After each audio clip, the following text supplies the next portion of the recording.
Assalamualaikum warahmatullahi wabarakatuh. Selamat pagi anak-anak, selamat berjumpa lagi dengan saya dalam pembelajaran IPA. Untuk pembelajaran kali ini kita akan membahas tentang gerak hewan dan gerak tumbuhan. Untuk materi pembelajaran meliputi gerak hewan di darat, di air, dan di udara. Untuk gerak tumbuhan meliputi gerak endonom, higroskopis, dan eksionom. Kita awali dengan gerak hewan di darat. Untuk hewan di darat memiliki otot dan tulang yang kuat untuk mengatasi inersia atau kecenderungan tubuh untuk diam, dan untuk menyimpan energi pegas atau elastisitas untuk melakukan berbagai aktivitas ya. Untuk gerak hewan di darat ya, untuk gerak mamalia ini biasanya ada yang bisa bergerak lincah, ada yang tidak. Untuk kelincahan gerak hewan tergantung pada struktur tulang dan kekuatan ototnya. Hewan mamalia yang bertubuh besar harus melawan inersia yang nilainya juga besar, contohnya gajah, kerbau, sapi, sehingga hewan-hewan ini kurang bisa lincah bergerak. Untuk hewan mamalia dengan struktur tulang yang kuat dan kaki yang ramping akan memiliki elastisitas tinggi saat melompat ya, sehingga hewan seperti kijang, kuda, dan citah itu bisa bergerak lincah dan larinya juga cukup kencang ya. Untuk gerak hewan di darat seperti reptil ya, bergerak dengan melata ya, contohnya ular, kadal, cicak, dan iguana. Untuk ular ini ya, tulangnya tersusun atas ratusan ruas tulang belakang dan tulang rusuk. Untuk tulang rusuk ular terhubung dengan tulang belakang yang dibalut oleh otot-otot yang kuat dan lentur, sehingga ular bisa bergerak lincah meliuk-liuk di tanah dengan cepat ya. Untuk gerak hewan di air ya, kerapatan air lebih besar daripada kerapatan udara, sehingga air memiliki gaya angkat lebih besar daripada udara. Gaya angkat air yang besar dan massa jenis hewan air yang lebih kecil dari lingkungannya menyebabkan hewan dapat melayang di dalam air. Untuk hewan air memiliki tubuh torpedo atau streamline ya, jadi tubuhnya memanjang pipih ya, seperti ikan ya. Ini memungkinkan gerak di dalam air. Untuk ikan memiliki sirip ya pada tubuh dan ekor untuk menghasilkan gaya dorong ke depan. Otot dan tulang belakang ikan bersifat fleksibel untuk mendorong ekor dan sirip ikan ke dalam air. Ikan mengeluarkan gelembung dari mulutnya untuk mengatur gerakan naik turun. Bisa diperhatikan di sini, ini adalah sirip punggung, ini sirip ekor ya. Ini ada sirip dada ya. Ini sirip belakang. Gerak hewan di udara yang bisa bergerak di udara ya, contohnya burung ya. Burung sebagai hewan yang dapat bergerak di udara memiliki gaya angkat yang besar untuk mengimbangi gaya gravitasi yang menghambat terbangnya. Burung akan mengepakkan sayap saat terbang di udara untuk memperbesar gaya angkat. Gerak hewan di udara ya, ini terjadi karena sayap burung tersusun atas kerangka yang kuat dan ringan serta otot yang kuat.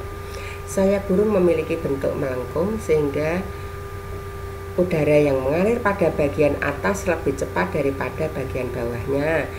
Ini disebut struktur sayap airfoil ya. Saat sayap dikepakkan, maka udara akan mengalir ke bawah dan dorongan ke bawah tersebut akan menghasilkan gaya yang berlawanan arah atau ke atas, sehingga burung akan dapat terangkat ke udara atau terbang. Nah, kita lanjutkan untuk materi gerak tumbuhan ya. Gerak endonom ya, gerak endonom, gerak yang terjadi akibat rangsangan yang berasal dari dalam sel atau tubuh tumbuhan itu sendiri. Gerak endonom ya, ini contohnya pada gerak pertumbuhan akar, batang, daun, dan bunga. Jadi saat tumbuhan mengalami masa pertumbuhan akan terjadi penambahan jumlah sel dan massa yang disebabkan oleh aktivitas jaringan. Kemudian contoh yang kedua yaitu gerak aliran sitoplasma pada tanaman hidrilla. Ini ya, di sini. Jadi di dalam sel ini kan ada sitoplasma atau cairan sel. Nah, ini mengalir bergerak, ini masuk gerak endonum. Kemudian untuk gerak higroskopis, apa itu gerak higroskopis? Yaitu gerak yang terjadi karena adanya perubahan kadar air di dalam sel tumbuhan. Nah, gerak higroskopis contohnya gerak membukanya kulit buah polong-polongan. Ketika buah polongan sudah tua, terjadi perubahan kadar air di dalam sel secara tidak merata. Akibatnya terjadi pengerutan bagian tubuh yang tidak merata sehingga kulit buah akan membuka, misalnya pada buah lamtoro ya. Kemudian ini kacang kapri ya, kedelai. Nah, untuk contoh yang lain yaitu gerak membukanya kotak spora pada tumbuhan paku. Lanjut untuk gerak esionom ya. Gerak esionom adalah gerak tumbuhan yang disebabkan oleh adanya rangsang dari luar. Gerak esionom dibedakan menjadi gerak tropisme, gerak taksis, dan gerak nasti. Untuk gerak tropisme, gerak sebagian tubuh tumbuhan yang arah geraknya dipengaruhi oleh arah datangnya rangsang dari luar. Nah, arah gerak yang mendekati arah datangnya rangsang disebut tropisme positif, sedangkan arah gerak yang menjauhi rangsang disebut tropisme negatif. Nah, yang termasuk gerak tropisme ini diantaranya ada fototropisme, geotropisme, hidrotropisme, tikmotropisme, dan kemotropisme. Untuk gerak fototropisme ya, misalnya gerak ujung tanaman menuju ke arah cahaya. Ini ada tanaman dalam pot, kemudian ini ada jendela ya, jendela kaca. Ini ada cahaya dari sini, maka gerak ujung tanaman ini akan mengarah ke cahaya. Ini berarti fototropisme positif. Kemudian ini yang kedua, ini perhatikan akar tanaman ini ya. Ini akar tanaman akan menuju ke pusat gravitasi bumi. Nah, gerak akar tanaman ini termasuk gerak geotropisme ya. Jadi gerak tanaman atau bagian tanaman karena pengaruh gravitasi bumi. Akar tanaman menuju gravitasi bumi, maka termasuk geotropisme positif. Kemudian gerak tikmotropisme, gerak melilitnya atau membeloknya bagian tubuh tumbuhan akibat bersinggungan atau bersentuhan dengan benda lain. Contohnya gerak melilitnya batang tanaman kacang ya. Nih. Kemudian gerak melilitnya sulur tanaman labu bila menyentuh suatu benda. Nah, yang ini ya, yang kedua adalah gerak hidrotropisme. Ini gambar yang di bawah ini. Ya, gerak hidrotropisme, gerak bagian tanaman menuju atau menjauhi sumber air. Lah, ini gerak akar menuju sumber air, maka hidrotropisme positif. Kemudian gerak kemotropisme ya. Jadi gerak bagian tanaman yang dipengaruhi oleh zat kimia, maka disebut gerak kemotropisme. Contohnya gerak serbuk sari ini ya, ini serbuk sari di atas kepala putih. Maka di sini ya, karena di atas kepala putih ada zat gula ya, merupakan zat kimia, serbuk sari akan membentuk bulu serbuk. Selanjutnya membelah menjadi dua, integeneratif dan vegetatif ya. Kemudian ini bergerak menuju ke ruang bakal biji. Selanjutnya gerak taksis, jadi gerak seluruh bagian tumbuhan yang arahnya dipengaruhi oleh sumber rangsangan. Ya, ada gerakan tumbuhan menuju sumber rangsangan, maka disebut taksis positif.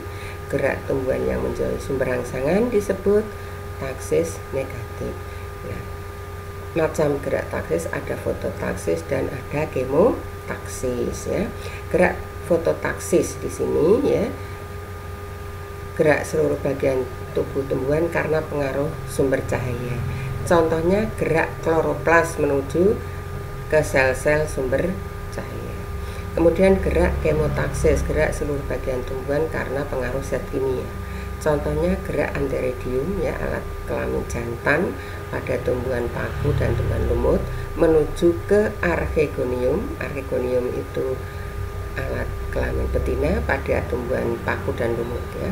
Jadi contoh gerak hemoktasis antara lain gerak anteridium menuju ke archegonium pada tumbuhan lumut. Gerak selanjutnya adalah gerak nasti. Apa itu gerak nasti? Gerak bagian tubuh tumbuhan yang dipengaruhi oleh rangsang dari luar, tetapi arahnya tidak ditentukan oleh arah datangnya rangsang. Yang termasuk gerak nasti ada seismonasti, niktinasti, fotonasti, dan termonasti. Nah, ini gerak seismonasti. Kalian mungkin pernah melakukan ya, menyentuh putri malu, atau bahasa ilmiahnya, nama ilmiah dari putri malu adalah Mimosa pudica. Apabila daun putri malu ini disentuh, maka akan mengatup. Tapi arah mengatupnya tidak dipengaruhi oleh arah datangnya rangsang. Disentuh dari atas, dari bawah, dari kiri, dari kanan, sama saja mengatupnya. Kemudian gerak niktinasti, gerak yang disebabkan karena kondisi gelap atau rangsang gelap. Misalnya gerak menutupnya daun lamtoro, turi, atau daun majemuk yang lain pada saat senja atau malam hari ya. Kemudian gerak fotonasti, gerak yang dipengaruhi oleh rangsangan cahaya. Misalnya mekarnya bunga mirabilis jalapa atau bunga pukul 4 di sore hari. Kemudian gerak termonasti, gerak yang dipengaruhi oleh suhu. Misalnya mekarnya bunga tulip pada suhu tertentu. Demikian pelajaran kali ini. Terima kasih atas perhatiannya. Kemudian nanti dikerjakan tugas-tugasnya. Semoga kalian tetap sehat ya. Terima kasih. Assalamualaikum warahmatullahi wabarakatuh.